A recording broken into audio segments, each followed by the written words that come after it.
In 1989, Mick Dark gave the community in the Blue Mountains and the writers and the readers in Australia a wonderful gift.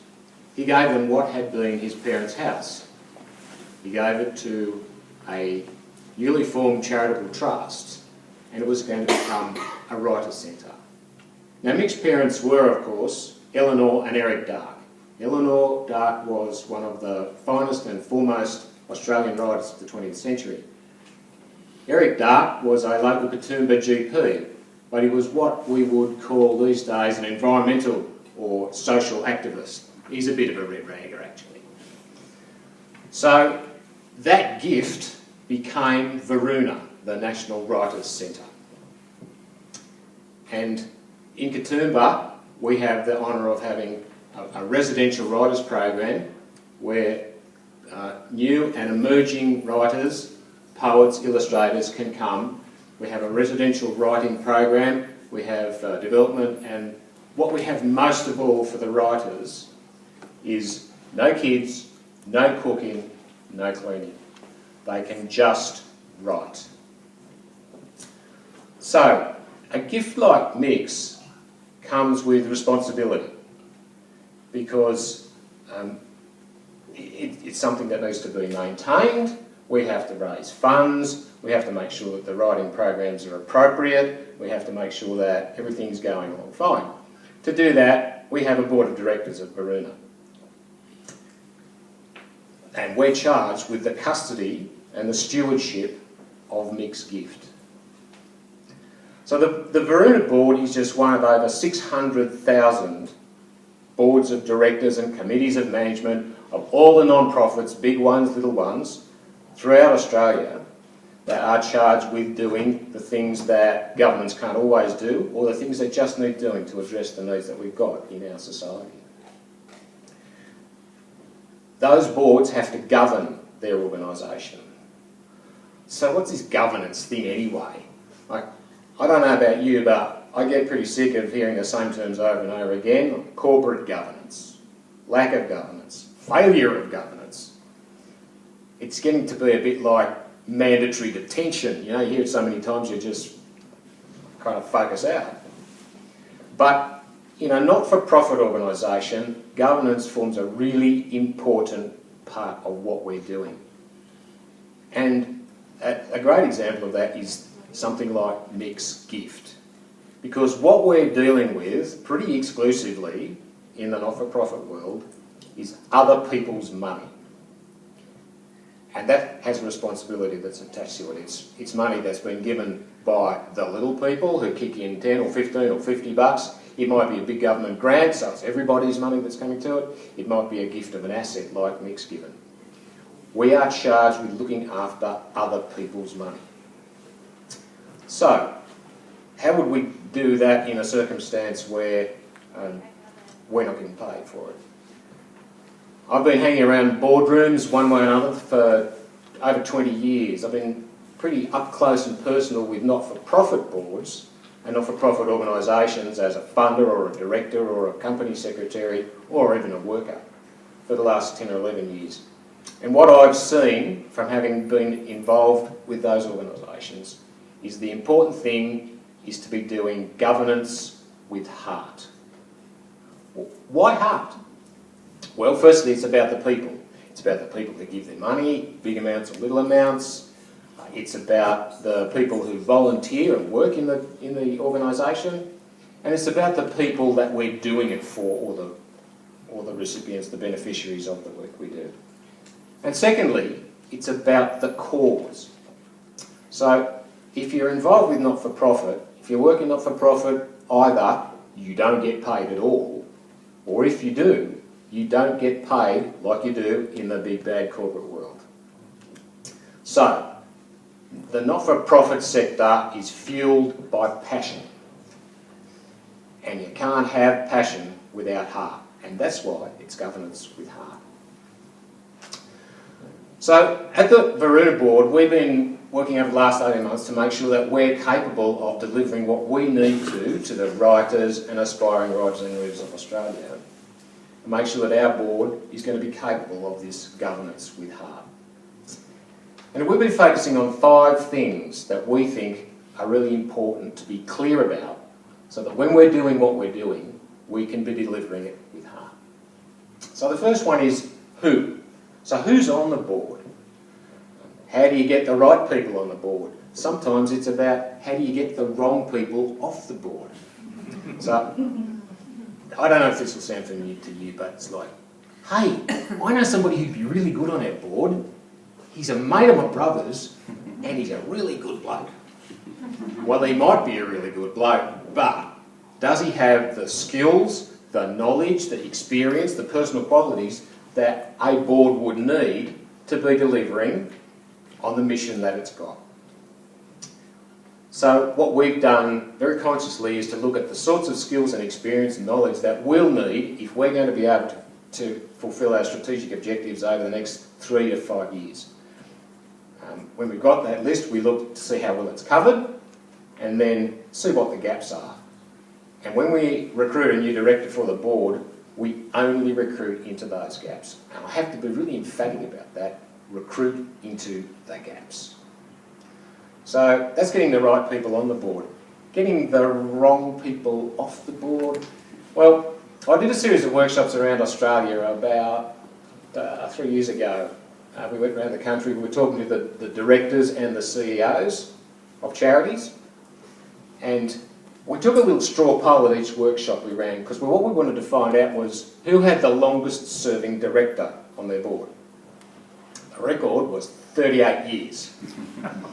Well, could you really be making your best contribution for your cause after 38 years? The way things have worked in governance have changed pretty markedly over the last 10 years, let alone the last 38. So the issue there is that being fuelled by passion, this sector has a lot of instances of the people who are working in it for the causes become so strongly identified with those causes that it's a major part of their identity. And to be able to let go at the right time and let other people come and do what needs to be done can be really hard for them, because it's a part of their identity. I did a job for an organisation that was having a little bit of dysfunction at the board level. So I interviewed each of the directors confidentially, and this is what turned out to be the thing that was driving the dysfunction. The CEO's ex-husband was the chairman's brother. And so the board was kind of lined up on either side of that divide, because there was some emotional stuff going on. It's depending who were either friends with, the chairman or the CEO. It was enough really to be able to bring that out into the open, and maybe it helped that there was a third person doing it. But the upshot was that these people were open enough and committed enough then for the chairman to resign, and from one director from either side of the divide to resign, so that they could get in new blood, and more importantly, unaligned blood.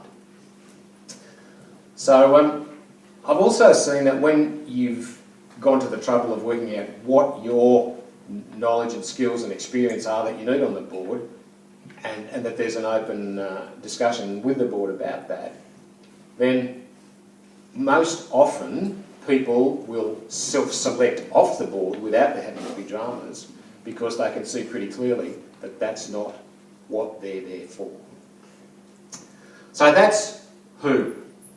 The next one that was really important for us is how. How are we going to behave? How will we be with each other? What are the values of our organisation? And what do we stand for? So we had a session at Varuna with 60 people. We had writers, we had staff, we had the directors, we had volunteers, and we did a bit of digging into what we thought our values were. And what we came away with was the Varuna way. And this is the way that we say we behave. This is what we say we stand for. Valuing heritage and place, making writing and creativity matter, bringing rigour and commitment to the writing craft, and building a respectful and inclusive community. That's how we say we're going to be. we took another step too as a board of directors and said, okay, so how are we going to work with each other? What is it that we're going to be doing to make sure that we can have an effective group dynamic? And so now we've got a protocol that says we'll do things like work with trust and respect, make sure that we make our proper contributions before and after, and particularly during a board meeting. Can I just going to flick that clock? I've got it. So one of the side benefits of having an agreed protocol and a set of values is that if you have to have a hard conversation, then at least you've got something to hang it on. So it's like you can say, Chairman, actually we've agreed that we're going to be open and transparent about the way we discuss things, and what just happened didn't sound very open and transparent to me. Can we do something about that? Having a hard conversation is always better held when you've got some kind of framework around which to have it. So that's the how. Then the next one for us was who for. So for whom are we governing this organisation? Charities are required to be set up under one of a very small number of legal structures. But they weren't designed for charities at all, they were designed for businesses. To be able to know who your stakeholder in a business, it's who you're making the money for. We don't have that same simple issue. What we've got is a much broader set of stakeholders that if you take the trouble to identify them, it gives you a better idea about what you should be doing. Sure, if it's the disadvantaged kids that you're working for, or the homeless cats or dogs, or the starving writers and poets, that's clear enough. But there are some other important people that you should be taking into account, particularly your funders, the volunteers that work in your organisation, the staff whose salary puts the roof over their head. We even found one like the Australian Taxation Office, because if we don't have that charitable status, then we can't do what we're doing. So that's who for. The next one we thought was important was why. Why are we doing what we're doing? What's our purpose?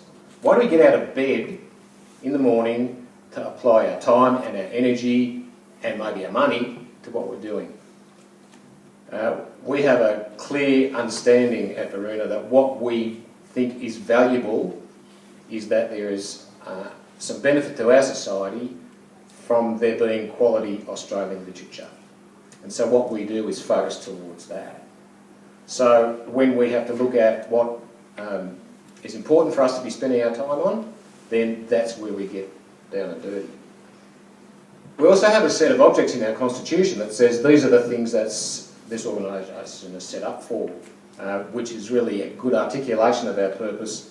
It of course includes the promotion and support of Australian writing and the maintenance and heritage of the dark legacy and the house itself. But when we were looking at that, we found one that we weren't actually doing anything about. One of the things that was very dear to Eric Dark's heart was the dissemination and discussion of ideas. A bit like TED, things worth sharing. So having had another look at things and finding what we weren't doing, we were able to start what's become the Eric Dark lecture series, where hot topics can be aired and debated. So that's why. So the last one that we thought was really important to be clear about is where. Where is this organisation going in the next 3 to 5 years? If you don't know where you're going, there's not much use having a plan about how to get there. So strategic planning is just about knowing what your destination is and then knowing what's your map to get there. So by setting that destination, we've been much more capable of being clear about what are the things that we're doing. So those are the 5 things that we thought were really important. There's a collateral benefit in doing some of those things too, to be really clear, having articulated some of those important things. Of course, you can go and tell a great story to your funders. It's a competitive funding market out there, and you've got to be able to put your best foot forward. We found that when we just had to put in a really big, important grant application, that we could take those articulations of those 5 things and pretty much drop them straight into the application. And we were fortunate enough to get some really dependable core funding for the next 5 years. So, governance with heart. There's one thing that I'd like to invite you to do. It's a really useful thing. It's a very rewarding thing. It's a very important thing that we are out there in our communities working to do things that aren't going to be provided by the government or anybody else. I invite you to go out and find yourself a job in your community and do some governing with heart. Thank you.